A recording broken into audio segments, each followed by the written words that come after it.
Predstav si svet bez Instagramu. Pohoda.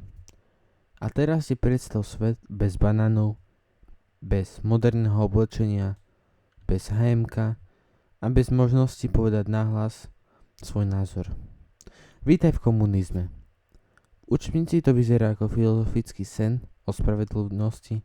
V realite to bola jedna veľká 40-ročná escape room, z ktorej sa nedalo uísť. Dnes si rozoberieme, prečo táto myšlienka ovládala polovicu planéty a prečo nakoniec vybuchla ako povestný Černobyl. Komunizmus je myšlienka vytvoriť spoločnosť, kde si sú všetci rovní a nikto nevlastní súkromný majetok. Podľa Karla Marxa mal tento systém oslobodiť robotníkov od vykorisťovania bohatými továrnikmi. V praxi sa však komunizmus zmenil na diktatúru jednej strany, ktorá prísne kontrolovala životy ľudí. Štát riadil ekonomiku pomocou tzv. 5-ročníc, kde úradníci od stola plánovali, čo sa bude vyrábať. Tento systém však často zlyhával, čo viedlo k prázdnym regálom v obchodoch a nekonečným radom na základné potraviny. Sloboda slova neexistovala a akýkoľvek iný názor mohol skončiť väzením alebo prácu v koncentračných táboroch, napríklad v sibírskych gulagoch. Aby ľudia neutekali na západ s lepším životom, komunisti vybudovali železnú oponu, ploty s elektrinou a strážnymi vežami. Napriek tomu propaganda neustále tvrdila, že socialistický blok prosperuje a poráža kapitalizmus. Ekonomická neefektivita a túžba ľudí po slobode nakoniec vedla k masovým protestom, ako bola u nás Nežná revolúcia v roku 1989. Hoci komunizmus sľuboval raj na zemi, história ukázala, že bez slobody a motivácie sa každý takýto systém skôr či neskôr zrúti.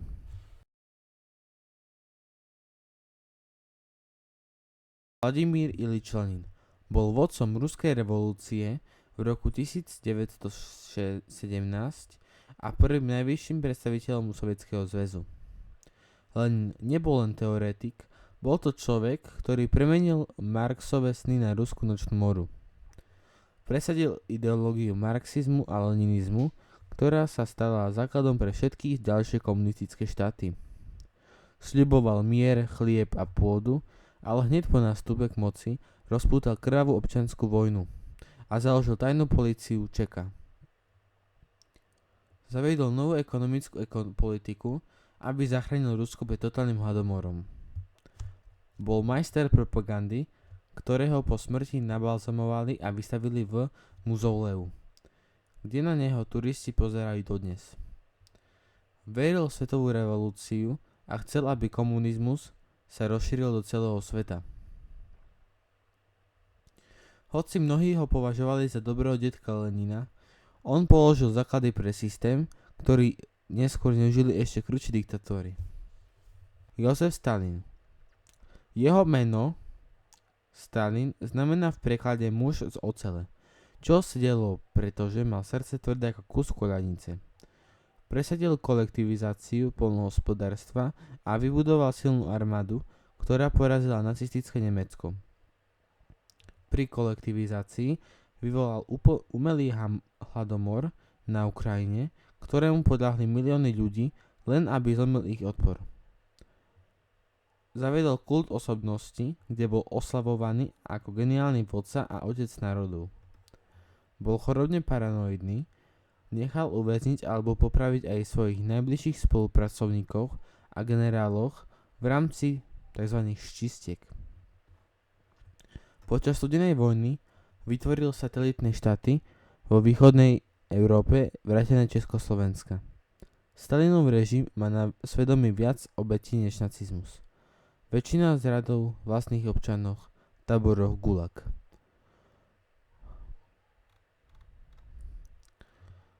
Tretia slavná osobnosť bola Mao Tse-tung. Mao chcel urobiť z Číny svetovú jednotku, ale jeho metódy boli šialenejšie než akýkoľvek akčný film. Spustil kampaň Veľký skok vpred, ktorá mala zmodernizovať čínsku ekonomiku.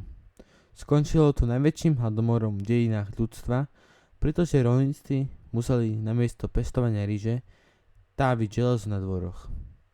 Neskôr vyhlásil kultúrnu revolúciu, aby očistil krajiny od starých tradícií a kapitalistov. Pustil z reťaze bandy študentov, červené gardy, ktoré zničili pamiatky a mlatili učiteľov, lebo boli malo červení.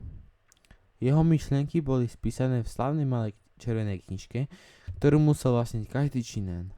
Hoci dnes zdobí jeho tvar čínske bankovky, jeho experimenty stali život aj dnes sú moderné príklady komunizmu.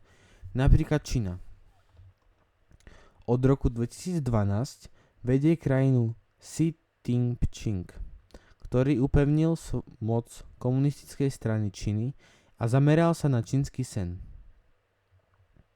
Čína je dnes bizárny mix, vládne tam jedna strana ako sa Stalina, ale obchody sú plné luxusných značiek a mrakodrapov. Štát masívne investuje do technológií, umelej inteligencie a infraštruktúry po celom svete.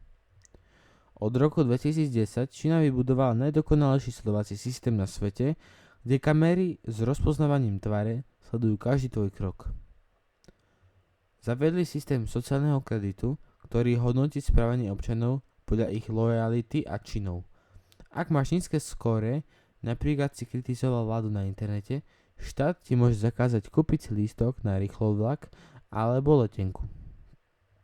Krajina potlača menšiny, najmä Ujgurov v oblasti Xinjiang, čo svet označuje za porušovanie ľudských práv. Čína ukazuje, že môžeš mať modernú ekonomiku a moderné iPhony, ale pritom mať nulovú politickú slobodu.